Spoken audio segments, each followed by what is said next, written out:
Bonjour et bienvenue dans ce nouveau numéro de Rencontre avec les acteurs, l'émission qui vous donne la chance d'apprendre et de comprendre et surtout de donner la chance aux acteurs du changement de faire entendre leur voix. Aujourd'hui, nous sommes avec le coordinateur du mouvement pour la sauvegarde des droits de l'homme. Bonjour Monsieur Dji. Bonjour Madame Diallo. Comment allez-vous? Moi je vais bien et chez vous? Bien, merci. Vous pouvez vous présenter s'il vous plaît? Je suis Ndjim Boubacar. Je suis le coordinateur national du mouvement pour la sauvegarde des droits de l'homme. Je suis encore membre du cadre de concertation des organisations de défense des droits de l'homme de la Commission nationale des droits de l'homme. Je suis aussi membre de la coalition de lutte contre l'esclavage des organisations africaines. Et en même temps aussi, nous travaillons en collaboration avec le réseau Trust Africa et la coalition nationale de lutte contre l'esclavage au Mali. Donc, on a tellement de casquettes que si on continue à se présenter, on risque de... La liste est très longue. Donc, je suis en général un responsable d'une organisation de la société civile au Mali. D'accord, c'est toujours un plaisir pour moi de faire face à les organes de presse, des organes de médias, des web TV, pour parler pratiquement de ma personne, de ma personnalité, de notre structure en général.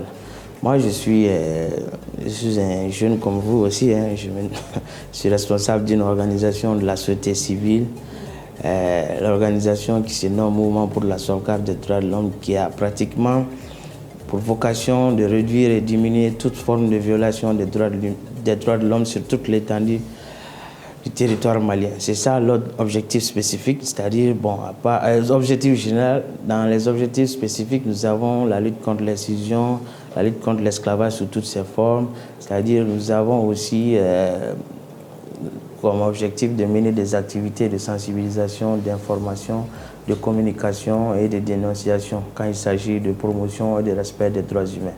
Donc c'est en gros, notre vocation c'est quoi? C'est de faire respecter, et de faire respecter les droits de l'homme dans toute sa largeur. D'accord.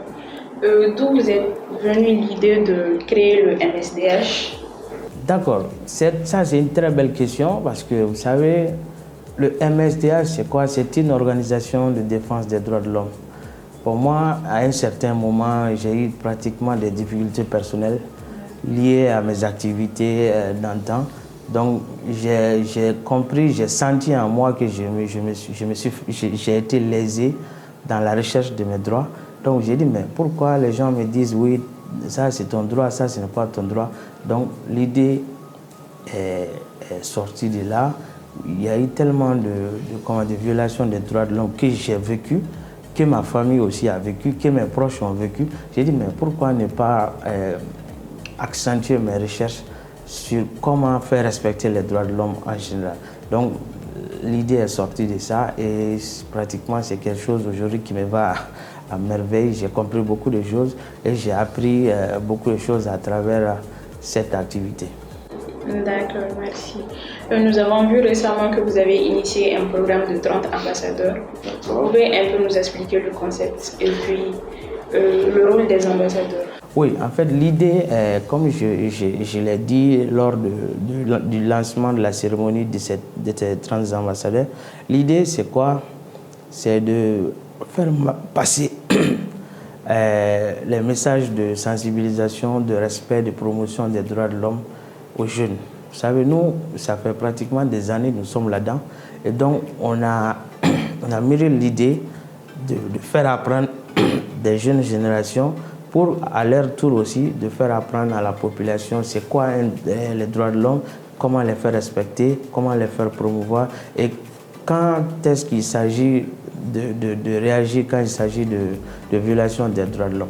Donc, l'idée est partie de là. Maintenant, ces jeunes ambassadeurs, c'est quoi? C'est des jeunes ambassadeurs qui seront là dans un cadre très précis, dans un délai déjà défini.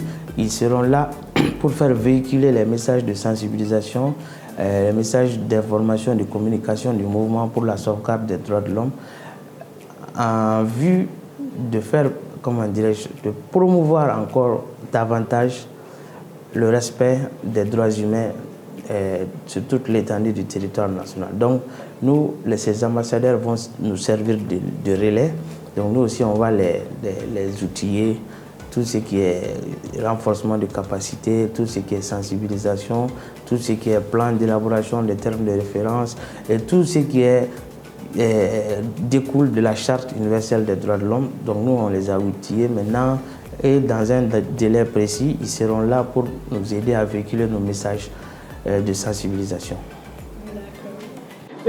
Maintenant, quel est le message que vous aimeriez faire passer à ces personnes-là pour que ils puissent briser le silence autour d'eux concernant les violences, peu importe les violences? Bon, en fait, vous savez, il y a tellement de sortes de violations des droits humains. Dans les violations des droits, vous savez, le mouvement pour la sauvegarde des droits de l'homme est une structure aujourd'hui qui est connue pratiquement sous la coupole de lutte contre l'esclavage. Nous, on a persévéré dans cette sensibilisation et aujourd'hui, nous sommes l'une des rares organisations qui est reconnue comme une organisation qui lutte contre l'esclavage par ascendance dans cette région du Caille. Donc, vous savez, cette pratique aujourd'hui a fait des milliers de déplacements, de déplacés, surtout dans la cité des enfants, partout ailleurs. Et cette pratique aussi a fait des morts.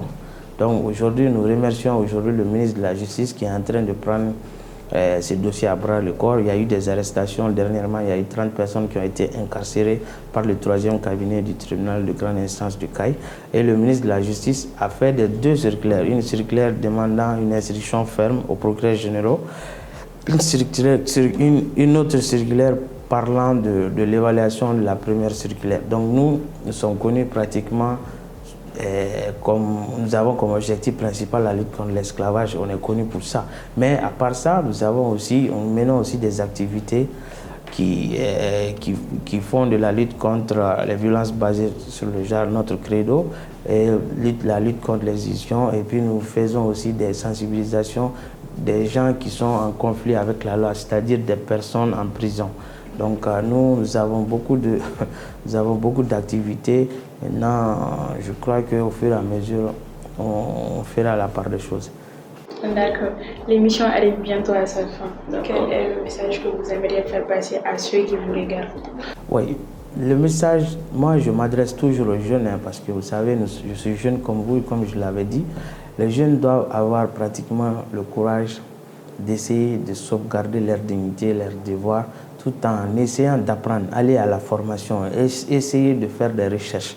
Aujourd'hui, nous avons la chance, nous n'avons pas besoin de payer pour faire des recherches. Donc, essayez d'aller vers la formation, essayez de faire des recherches pour essayer de faire des trucs, des structures, des organisations qui militent en faveur de la promotion et le respect des droits de l'homme. Merci d'avoir suivi l'émission. Nous étions avec M. Jim, le coordinateur du mouvement pour la sauvegarde des droits de l'homme. N'oubliez pas de vous abonner à nos pages Facebook et YouTube, c'est CIC Mali Channel, et d'activer la cloche de notification. À bientôt.